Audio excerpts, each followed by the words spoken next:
yamfatishije umugozi ari rwo rukundo rwe izo ngoyi zezaneye kubimbata ye rwose genuwe nawe n'uwanjye kugeza iteka ryose genda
nasanze ari ryo banga ryo kugendera mu nzira zawe, nkoresha ibyo ushaka gusa, bimpa amahoro n'umunezero, sinabasha kubaho ntakureba, kujya kure yawe niko kuyoba,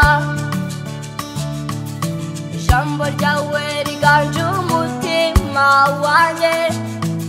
nta n'umwe wankunda ngo amere nkawe, wahinduye ubuzima bwanjye bwose, Yesu we uri mwiza cyane we, ijambo ryawe riganje umutima wanjye, nta n'umwe wankunda ngo amere nkawe, wahinduye ubuzima bwanjye bwose, Yesu we uri mwiza cyane we, uko wansanze uko niko wankunze, ubu numva nisanze, uri mwiza Yesu we, amaso yanjye yabonye ubwiza bwawe, niyo ndirimbo yanjye, uri mwiza Yesu we, uko wansanze uko niko wankunze, ubu numva nisanze, uri mwiza Yesu we, amaso yanjye yabonye ubwiza bwawe, niyo ndirimbo yanjye, uri mwiza Yesu we.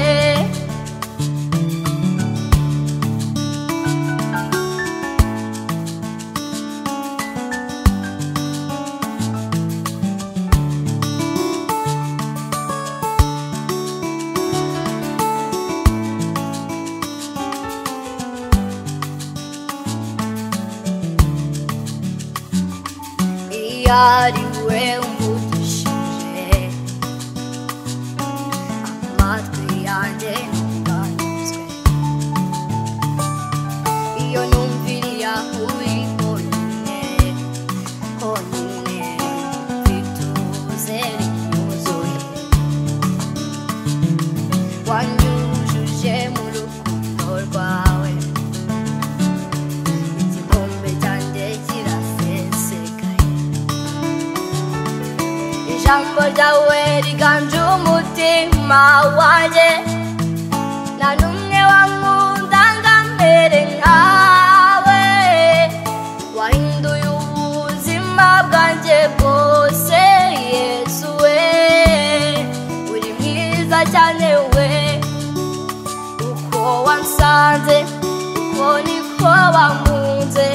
ubu numva nisanze, uri mwiza Yesu we, amaso yanjye yabonye ubwiza bwawe, niyo ndirimbo yanjye, uri mwiza cyane we, uko wansanze uko niko wankunze, ubu numva nisanze, uri mwiza Yesu we, amaso yanjye yabonye ubwiza bwawe, niyo ndirimbo yanjye, uri mwiza Yesu we, uko wansanze uko niko wankunze, ubu numva nisanze, uri mwiza Yesu we, amaso yanjye yabonye ubwiza bwawe, niyo ndirimbo yanjye, uri mwiza Yesu we, uko wansanze uko niko wankunze, ubu numva nisanze, uri mwiza Yesu we, amaso yanjye yabonye ubwiza bwawe, niyo ndirimbo yanjye, uri mwiza cyane we, uko wansanze uko niko wankunze, ubu numva nisanze, uri mwiza Yesu we, amaso yanjye yabonye ubwiza bwawe, niyo ndirimbo yanjye, uri mwiza cyane we.